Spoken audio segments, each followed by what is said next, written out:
Angels, guides, ancestors, I ask that you block anyone who is trying to harvest my energy currently, that you return all of their energy directly back to them so that they can sit with it and process it for themselves.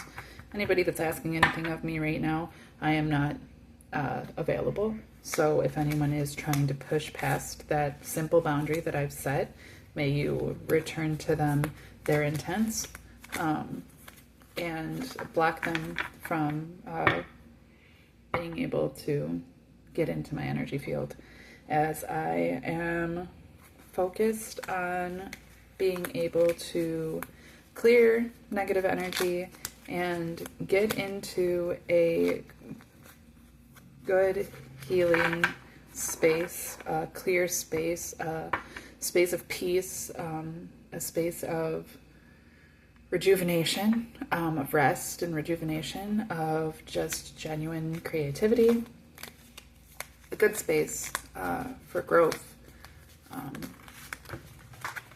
that anyone in my energy field right now can get the fuck out and can stay out until I have opened up my energy field again for others. I am in a current space of me needing rest, me needing rejuvenation, me needing to focus on myself, me needing to care for myself. I am not trying to give my energy to anyone else right now. I'm not trying to care for anyone else right now. I'm off the clock.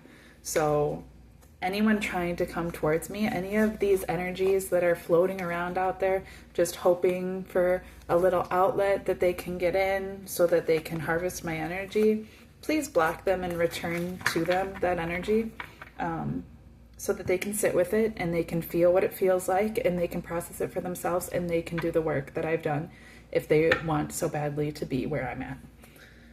All right.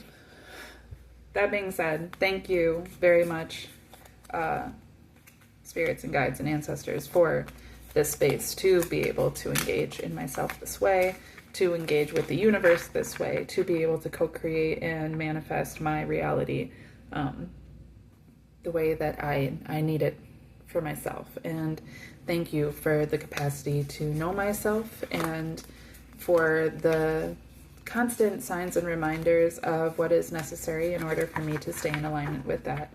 Also, thank you to anyone who's taking the time to watch this and engage with it, energetically or otherwise. I just hope that it serves you well. I already put up these blocks, so if you're here trying to just harness energy from me so that you don't have to do the work, it's not going to work out for you that way. May this be incredibly triggering for you. If you're here with any sort of ill will, even if it's subconscious, may those triggers come to the surface so that you can be forced to look at yourself in the mirror instead of looking at me and trying to see me in your mirror. Okay? Because that's not what I'm here for. Okay? May you see yourself, again, in anything that I have to offer, in all of the videos that I've ever posted. You know, if there's a reason by the divine truth that you need to know me and need to access that information for me, you know, to know me, so be it. But if there's any sort of ill will, if there's any sort of intent to try to control or dissuade anyone's pathway outside of your own, may my videos never be a tool for that. May they only be a reflection of yourself for you. And a reflection of others, maybe in need or in your, you know, may it just be a lesson for you. May it be something educational always. And may it always be used for the greatest good. And never for petty, selfish, momentary gain in any sort of fashion. Okay. Obviously, there's a lot going on if these are the types of energies that I'm having to process. It just seems like a lot for no reason. Like, and for no reason, to be honest. The only reason being that people are just being selfish and lazy, and they don't want to do the work, but they want to gain the reward. And that's simply not the world we live in. It's certainly not the world we want to live in, because those same people will find themselves complaining about those that are in charge over them, that skis their ways into those positions. So let's just be real. You know, that's not the energy that we're trying to bring to the table. And let's bring to the table the energy that we would like to bring to the table. Okay. Myself included. I want to feel silly and lighthearted and goofy and fun and free and casual. And I want this reading to be a reflection of how those things are possible. This is just a general reading for the collective. Whatever comes out, comes out. If it doesn't resonate with you, don't worry about it. If it does resonate with you and in a way that you can't necessarily process right now, don't worry about it. Let it go. You know, only take what is serving you right now. Only do with it what you believe to be best or what you find to be best. You know, like, it doesn't have to be some big thing. And if it triggers you in a way that you can't handle, pause the video and go meditate, go pray, go drink some water, go take a shower, go outside and touch a plant, sit in the sun for a minute, or under the moon or whatever. If it triggers you in a way that you just don't want to process or you don't like, and it makes you feel some type of way towards me or towards somebody else, that's, again, something you probably need to pray about, something you need to take some time to process. If it's helpful to take notes and kind of journal about things in order to better understand your feelings about things, that's a great idea. That's something I have done myself while watching general readings. I can't tell people what to do, and I'm not here to try to tell people what to do. Personally, I don't pay for this type of work. I don't believe that healing work, personally, I don't believe that healing work is something that should be paid for. I believe it's something that has its own reward. At the same time, I have paid for different physical things, like recently when I went to the spa. That was a form of healing that I did pay for. But there was a lot of money that had gone into allowing me to feel what I felt in that space as well.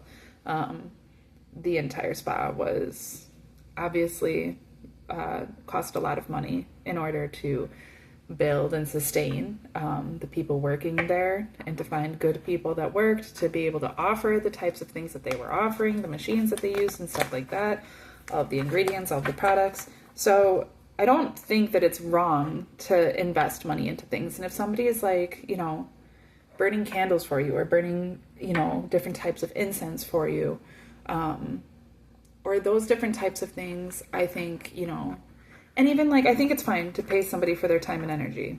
Absolutely. There's been plenty of times that I've given people my time and energy and I'm like, damn, I honestly deserve to get paid for that. So I don't think there's anything wrong with it. But the reason that I tend towards like these free general type readings is because it resonates on a different frequency when it's not something you're paying for. When you pay for something, it's obviously resonating on a more personal frequency. You've invested now time and money, energy, and actual physical abundance into it. The point of these is more to be able to be completely open to receive whatever is available, and to be able to receive it freely and let go of it freely. It's not a personal reading. It's not something specific to you, so that you can feel some type of way about it. If you don't want to feel some type of way, you are free to do with it as you will. And I think that that's important. Being able to do these types of readings, being able to engage with them myself, like watching other people do general readings, has really, really helped me step into my power. because I don't have to take anything. I don't have to listen to what it's saying. Half the time it'll be like, this is not about me. It resonated for a minute, and I love to try to resonate with different things. Like, I find everything quite relative. But it's really empowering to be able to be like, you know what, that's not for me, and I'm gonna leave it. And it's even more empowering to be like, I'm gonna leave it, but I'm still gonna see what's still there. Or to be able to know yourself enough to be able to be like, you know what, this ain't for me. I don't need to watch this video. So that's kind of the point of these things, is essentially kind of like how the Tao Te Ching is. It's not the fullness of the theology of the Tao. They don't teach that, because the point of it is for you to be able to step into that yourself. The Tao is just the way. It's just a balance between yin and yang. But the Tao Te Ching is specifically scripted in order to get one to engage with their intuition a very specific way, and to engage with their internal wisdom a very specific way, and to get to engage with their own personal aspect a very specific way. And that is no different than what these are. It's all the same. That's the point of most of the practices that I engage in at this point. I'm leveling up to something a little bit deeper, which is why I've had to start doing these things this way, is because I'm moving into a different direction, where these things are taking on a deeper power and a deeper meaning, and require more practice and education in that way, and just self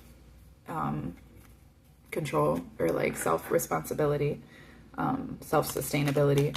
So I guess that's my little aside. Yeah, this is all just, mostly beneficial to those that maybe don't practice spirituality at all, or are new to it, or don't really know what they believe about it, or have strong opinions in some ways but totally open in other ways. It's kind of just to hit that complete vulnerability that way, and to kind of help to direct oneself into oneself in order to just bring about a stronger sense of self and a stronger capacity to be able to move in one's own right way.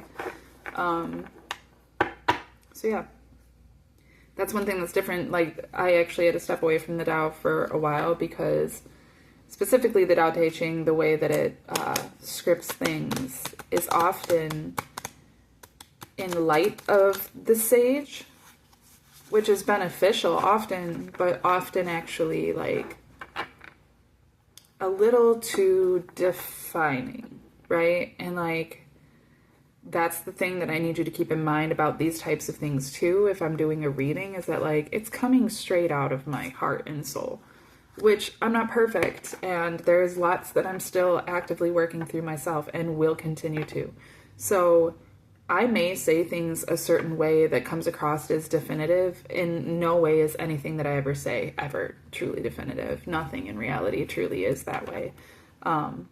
And also, things are coming through my own personal bias, through my own personal experience and opinion. So keep that in mind, because as much as you may be able to learn, maybe everything isn't for you, or maybe it's important to like take a step back after you feel like you've learned something, and then consider if it actually resonates with you, or if it was something that just like struck a chord and you need to think about it in some other way. At any point in time, you are more than welcome to leave comments. If there's some sort of correction that you feel that I may need, or some sort of like redirection, I mean, those things I take at least into consideration, depending on the way that people have gone about it. I'm definitely always open to being checked, but like ultimately nothing I'm trying to say here is so definitive that like I need that type of thing. Any sort of engagement or opinion on the matter and stuff like that is great, and beneficial, likely beneficial, but like don't take it too personal. Even when it's something that's like, if I'm just hitting a certain chord, if I'm talking about a certain person or something like that, and it's just really striking with you, that's great and that's good, and let it resonate the way that it does. But like, don't hold on to things so tightly that they start defining anything, because nothing is truly definitive. Everything is always changing, always open for growth, always open for growth. And, you know, the truth is definitive for a time and a place. And, you know, again, though, it's all relative. It's all relative. What aligns for you as truth may not align for others as truth, and that doesn't make it any less valid or any more valid. So just keep that in mind. This is all just coming from opinion, and it's not like I am, you know, any better than anyone else. You could do this too. In fact, I kind of hope that, like, by showing these things, that it kind of shows people how these things can be done. Just kind of shows people, like, the energy that you can get into, and you can have fun with it, and you can do whatever you want with it. You don't need to do tarot cards. These things resonated with me. But whatever resonates with you is good for you. Okay, what just came out? As I said, that this resonates with me.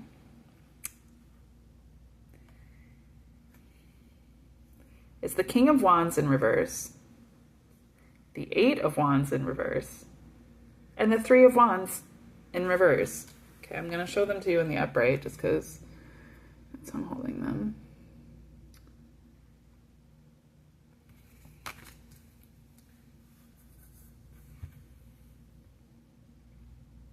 Wands, I've mentioned it in another reading.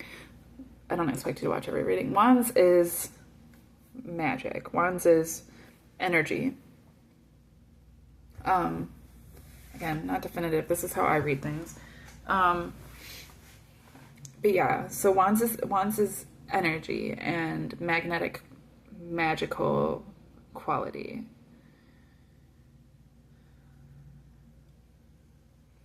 The King of Wands is the highest in Wands. He's the one completely in control of his magic, completely in control of the way that he's conveyed, the way that he tends to be received. When he walks into a room, everybody pays attention. People just give him genuine respect, you know, right off the bat. He is magnetic and enigmatic. In the reverse, and as I'm seeing it in the reverse, I'm also noticing that on his throne, there are two lions. There are also two dragons up here that are in an Ouroboros, and a lizard right here that's in an Ouroboros. Maybe they're all lizards. I guess they're all three lizards. There's three lizards in an Ouroboros, and there's two lions.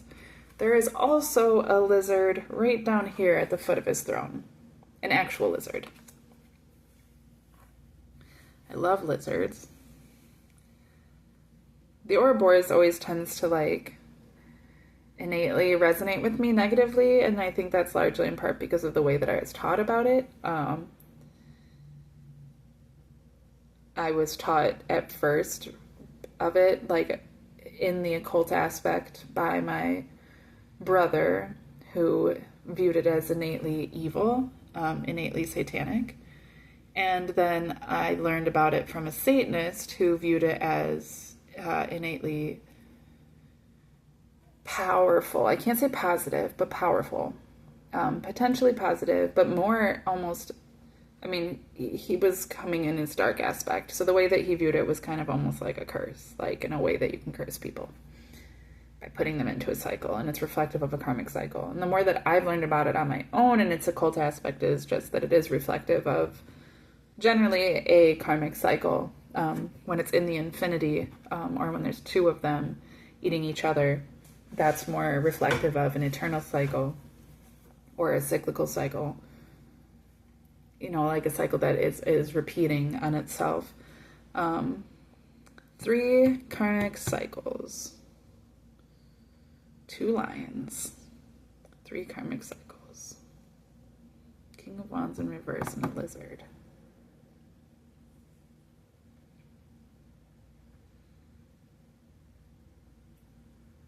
The lizard, reptiles, reptilians, whatever, that whole concept generally equates to the lower mentality, which also happens to be like our intuition.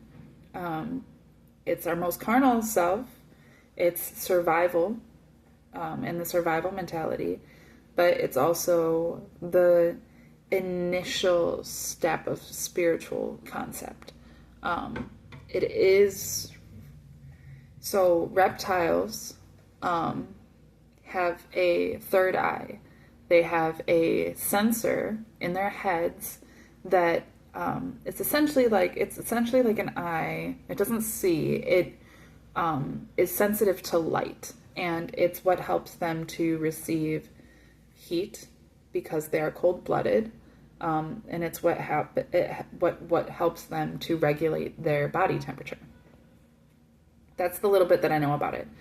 And what I know is that it's connected to the pineal gland, because reptiles are the only other animal that have a pineal gland, which I found very interesting when I first learned that. Because humans tend to, and like especially like in modern spiritualism, humans denote the third eye with the pineal gland and the third eye with spiritual enlightenment. So to find that the thing that we consider to be the most depraved, you know, the draconian concept of a reptile being so carnal and so low vibrational, to also share in the aspect of enlightenment is just very interesting to me. I've always been the type of person that like kind of likes lower life forms.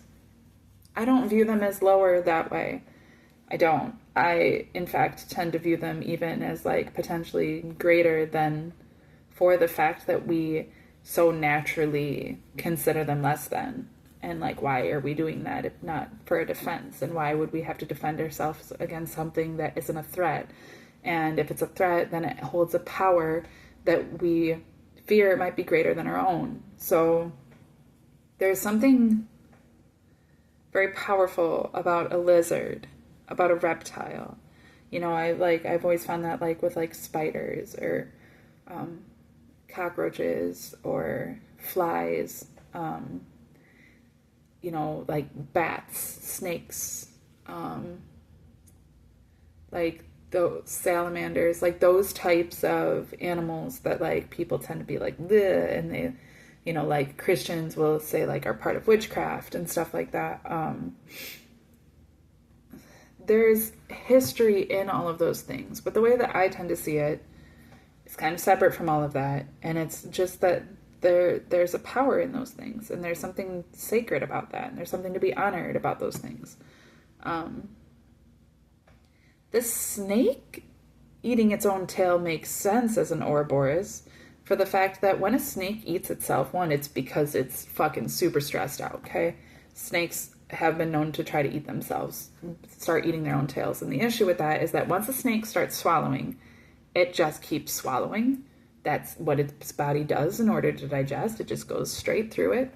And so once it starts devouring itself, it essentially can't stop until it's dead.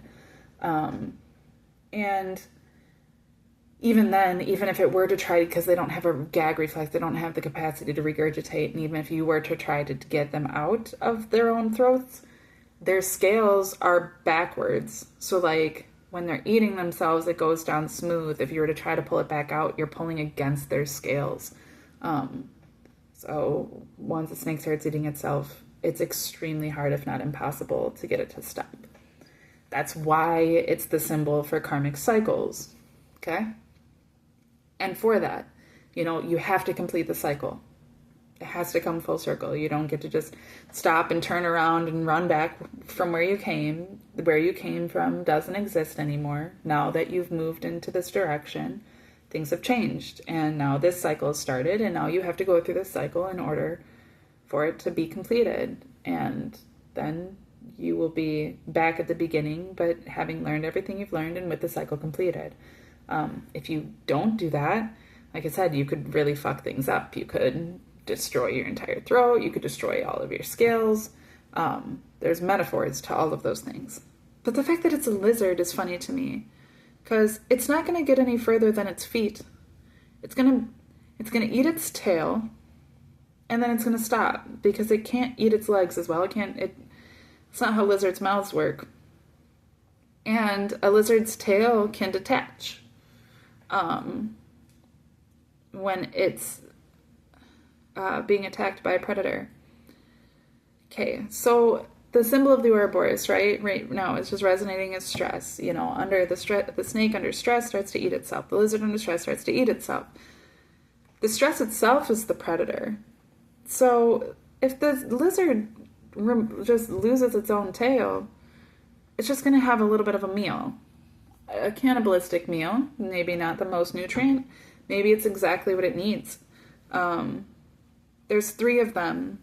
The 2 of them are right next to each other in the same size, and they represent some sort of duality. The larger one, especially being under the lion, strength, then being above another lion, which is, so the lion on top is straight, is standing straight. I don't know if you can see that at all. But the lion here is then, you know, being covered in part by the king.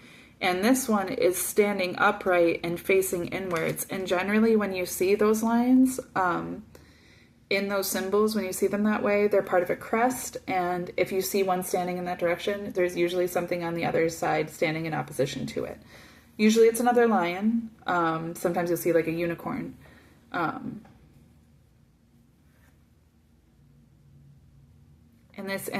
standing in opposition to it. Sometimes it's a tiger. What else have I seen? It can really be anything, but usually it's like some kind of stallion, a unicorn, a dragon, a lion, a tiger. Symbols of power. So there's a certain symbol of power being hidden by the King of Wands. In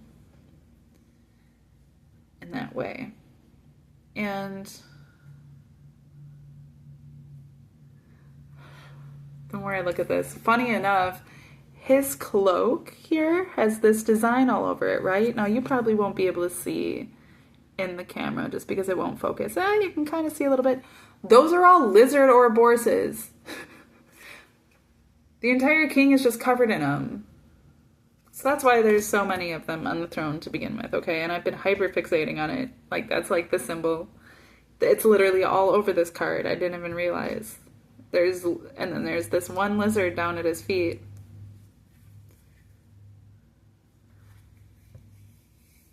I do find this very silly. Okay. The King of Wands is like, he's wearing it like it's his symbol. It's on his throne. There's the lions, which denotes strength, some sort of nobility, some sort of kingdom, some sort of pride. And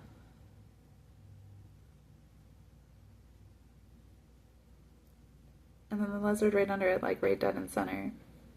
Like I said, like a lizard Ouroboros isn't as cyclical. It's actually like as if this cycle exists for a purpose. That's the issue with the snake eating its own tail, is that often like it doesn't really serve any greater of a purpose aside from you caught yourself up in stress and now you're fucked.